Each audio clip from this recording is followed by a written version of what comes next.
Di video ini saya akan menjelaskan secara keseluruhan cara registrasi SKCK secara online di tahun 2002 dari awal hingga akhir. Tapi sebelum itu, kita intro dulu.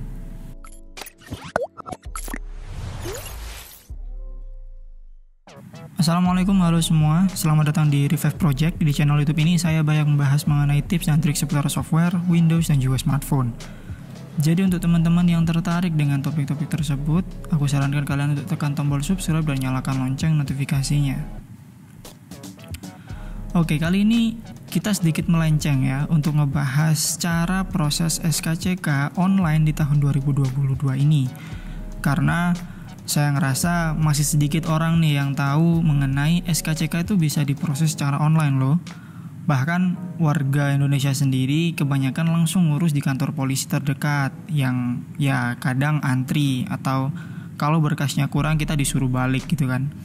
Sementara jam operasional untuk mengurus SKCK sendiri itu kadang mulai dari jam 8 pagi sampai jam 2 siang. Tentu ini lumayan sempit waktunya. Jadi di video kali ini saya akan bagi menjadi 3 section ya. Section yang pertama nanti akan saya sebutkan file-file atau dokumen apa saja yang diperlukan untuk mengurus SKCK secara online. Yang kedua, section yang kedua saya akan jabarkan secara keseluruhan bagaimana cara mendaftar SKCK secara online dari awal mendaftar sampai akhirnya SKCK itu ada di tangan kita. Yang ketiga, saya akan kasih tips supaya teman-teman yang ingin mengurus SKCK di tahun 2022 ini jadi punya semacam gambaran gimana nanti ketika mengurusnya, triknya, tipsnya, seperti itu. Jadi silakan teman-teman tonton video ini dari awal hingga akhir. Jangan di skip supaya teman-teman bisa jelas dari awal sampai akhir prosesnya seperti apa. Oke, kita masuk ke section yang pertama. Baik, file atau dokumen apa yang diperlukan untuk mengurus SKCK secara online? Yang pertama, scan KTP berformat PDF. Yang kedua, scan paspor berformat PDF jika kalian punya paspor. Yang ketiga, scan akte kelahiran atau ijazah yang berformat PDF. Bisa dipilih salah satu ya teman-teman, bisa akte atau ijazah terakhir. Yang keempat, scan kartu keluarga berformat PDF. Dan yang terakhir, yang kelima, foto formal background merah ukuran 4x6, formatnya JPEG atau berformat gambar. Semua dokumen-dokumen tersebut silahkan teman-teman scan terlebih dahulu. Jika tidak punya scanner, silahkan gunakan aplikasi Cam Scanner. Akan saya cantumkan link downloadnya di bawah. Dan atur formatnya itu sesuai dengan keterangan yang tadi saya sebutkan. KTP, paspor, akte kelahiran atau ijazah terakhir, dan KK itu berformat PDF. Sementara untuk yang foto, perlu diingat fotonya ini adalah foto formal, wajib background merah, dan formatnya harus JPEG atau gambar. Oke, jika teman-teman sudah scan, sudah disimpan di dalam handphone ataupun di laptop teman-teman, di device ya. Oke, sekarang kita masuk ke section yang kedua.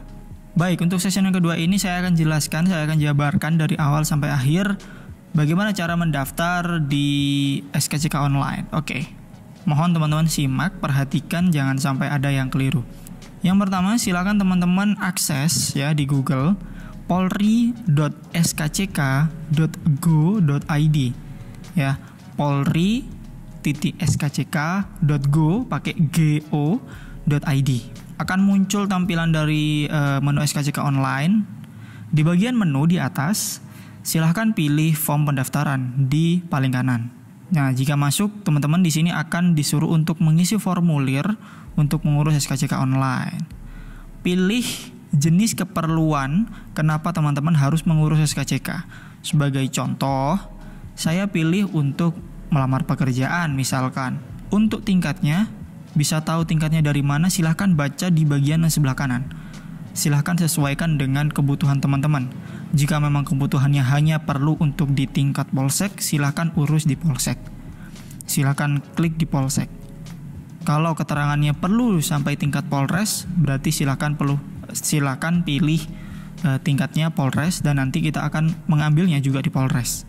pilih kesatuan Polda daerah teman-teman, pilih Polresnya sesuai dengan wilayah teman-teman, lalu pilih pembayarannya di bagian akhir ya. Di bagian akhir pilih pembayaran di loket. Teman-teman di sini akan masuk ke pengisian data pribadi. Silahkan isi sesuai dengan keterangan yang tertera di KTP teman-teman. Jangan lupa di sebelah kanan ya. Di sebelah kanan ini ada upload foto. Nah, kita upload foto background merah yang tadi. Oke. Jika teman-teman tidak punya nomor paspor, nomor KITAS dan nomor kitab, kosongi saja. Lalu kita klik lanjut. Jika sudah diisi semua, kita klik lanjut.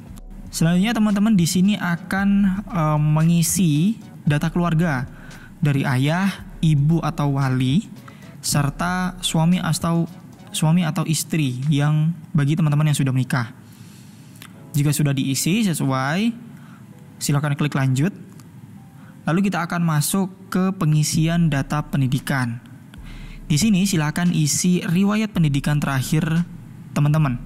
Ingat ya, pendidikan terakhir saja. Misalkan teman-teman lulusan SMA, silakan cukup cantumkan SMA. Jika teman-teman lulusan S1 atau diploma, silakan tulis pendidikan terakhirnya, berarti diploma atau universitas. Seperti itu. Jika sudah, silakan klik lanjut.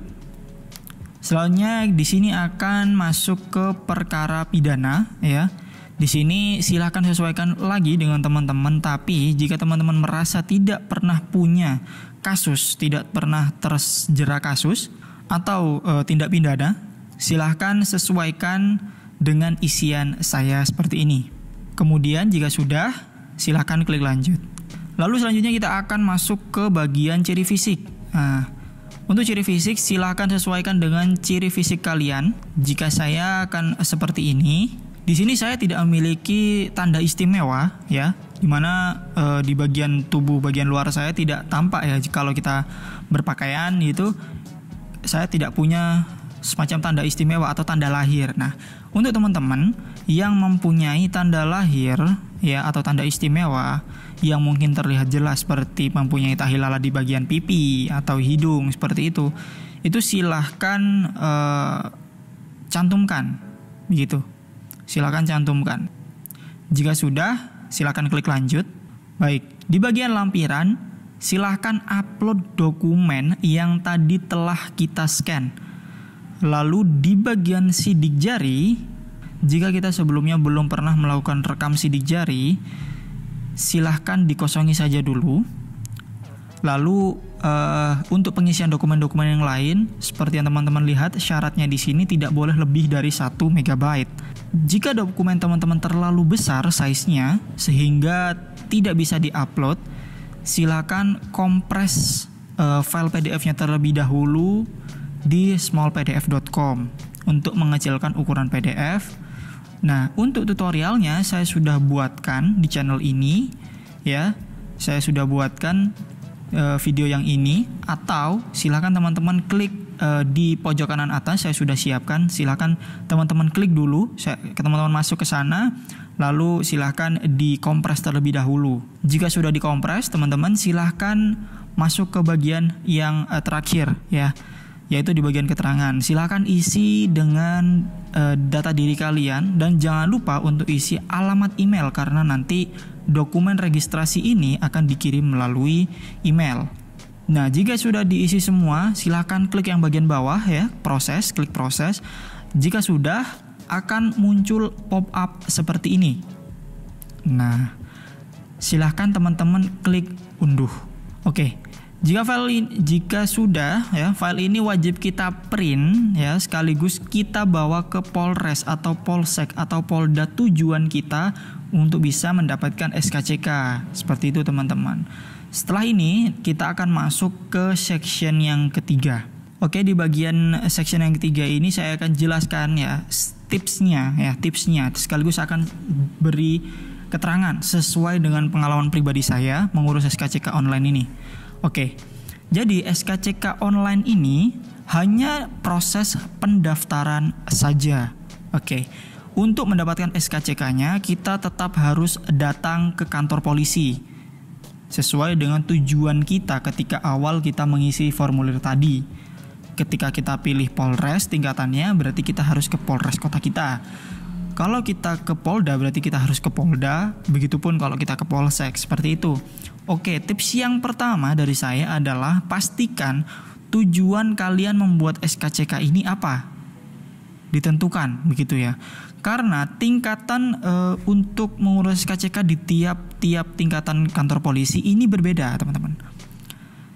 Jika teman-teman ingat tadi di awal itu masing-masing kesatuan itu punya tujuan sendiri-sendiri untuk mengurus SKCK-nya, dan itu semua berbeda.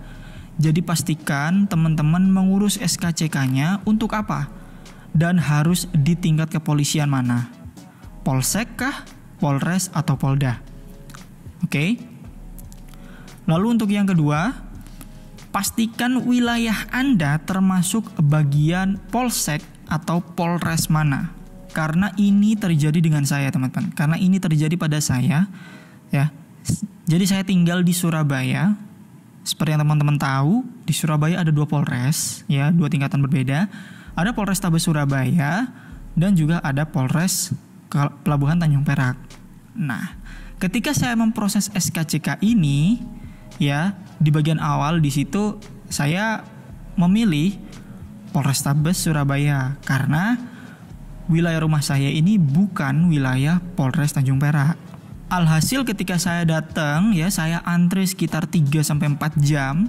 Lalu ketika saya dipanggil, ya, ketika saya dipanggil, belum sampai 1 menit, belum sampai 10 detik lah saya duduk di petugas begitu. Saya langsung disuruh ke Polres Tanjung Perak. Nah, hal ini karena kelurahan saya atau kecamatan saya tinggal ini masih cakupan dari kesatuan Polres Tanjung Perak. Sebelumnya bagi saya ini kan saya awam, saya tidak tahu begitu. Jadi pastikan teman-teman tahu dulu kemana. Yang saya permasalahkan di sini, kenapa ketika kita mengurus di website, ya, ketika kita mengisi kelurahan atau kecamatan, ketika kita di data diri, ya, form data diri tadi, kenapa tidak langsung diarahkan ke Polres Tanjung Perak? Ya, kenapa tidak langsung ditujukan? Ini jelas buang waktu, buang tenaga juga, ya. Jadi teman-teman silahkan pastikan tempat tinggal kalian ini berada di wilayah Polsek atau Polres mana. Yang ketiga, teman-teman walaupun sudah mendaftar online, ya, tetap membawa fotokopi dokumen seperti fotokopi KTP, fotokopi KK, lalu fotokopi akte kelahiran atau ijazah terakhir, serta foto background merah 4x6 formal sebanyak 6 lembar. Oke, saya jelaskan dulu. Ini juga sempat saya bingungkan. Kenapa kita masih disuruh untuk membawa fotokopi dokumen lagi? Sementara kita sudah upload semua dokumen-dokumen tersebut di SKCK online. Oke, jika untuk foto background merah formal, ya, ini masih make sense teman-teman, karena SKCK itu nantinya ada foto kita dengan stempel seperti ijazah begitulah. Memang fotonya harus foto hard file seperti itu. Nah, tapi kenapa kok dokumen-dokumen yang lain ini perlu dibawa gitu loh? Sementara kita sebelumnya sudah mengurus SKCK online-nya, kita sudah upload. Lah, kalau kita tetap membawa fotokopi ini, memang ya sama saja kita mengurus SKCK-nya dari nol lagi, offline lagi gitu loh. Ya apa gunanya mengurus SKCK secara online kalau masih disuruh untuk membawa fotokopi KTP? Itu yang masih saya bingungkan. Jika teman-teman punya penjelasan, mungkin saya awam, silahkan tulis di kolom komentar. Seperti itu. Lalu kenapa fotonya itu 6 lembar? Oke, sebenarnya pengalaman saya ketika di Polrestabes begitu, saya hanya disuruh membawa 4 lembar foto background merah 4x6, ya, 4 lembar saja. Lalu ketika saya diarahkan ke Polres Tanjung Perak, itu disuruh membawa 5. Jadi beda aturan, ya. Otomatis hal ini membuat saya harus balik lagi karena dokumen saya kurang 1 lembar saja. Nah, Di sini ini juga menjadi saran untuk teman-teman ya. Saya mohon untuk teman-teman di sini yang akan mengurus SKCK untuk bersabar. Untuk bersabar jika petugas yang mengurus SKCK ini bersikap sedikit arogan atau memasang nada tinggi kepada kita jika dokumen kita kurang. Ya. Saya juga tidak tahu ya waktu itu kenapa, karena saya datang terus dokumen saya kurang, saya tidak ngomong apa-apa, lalu beliau yang terhormat ini menggunakan nada tinggi seperti itu. Ya, saya harap teman-teman di sini bisa memaklumi, bisa sabar menghadapi masalah seperti itu. Karena ketika saya lihat review di Google juga ternyata tidak hanya saya yang merasakan, tapi juga ada orang lain begitu. Semoga ini bisa menjadi koreksi juga untuk petugas SKCK khususnya di semua tempat lah ya, untuk bersikap bisa lebih humanis begitu. Apalagi beberapa waktu lalu kan sempat trending tuh percuma lapor polisi, yang membuat stigma masyarakat kepada polisi kan semakin negatif gitu. Oke, yang keempat, silahkan tips yang terakhir ya dari saya adalah wajib berpakaian sopan rapi dan wajib bersepatu. Seperti itu teman-teman. Oke, ini dulu yang aku share untuk hari ini. Jika teman-teman ada pengalaman mengurus SKCK, bisa kita diskusi di kolom komentar. Kalau ada pertanyaan juga bisa taruh di kolom komentar. Like dan share jika konten ini bermanfaat untuk kalian. Tekan tombol subscribe untuk kamu yang suka konten seputar tips and trik seputar software. Saya cukupkan. Terima kasih. Wassalamualaikum.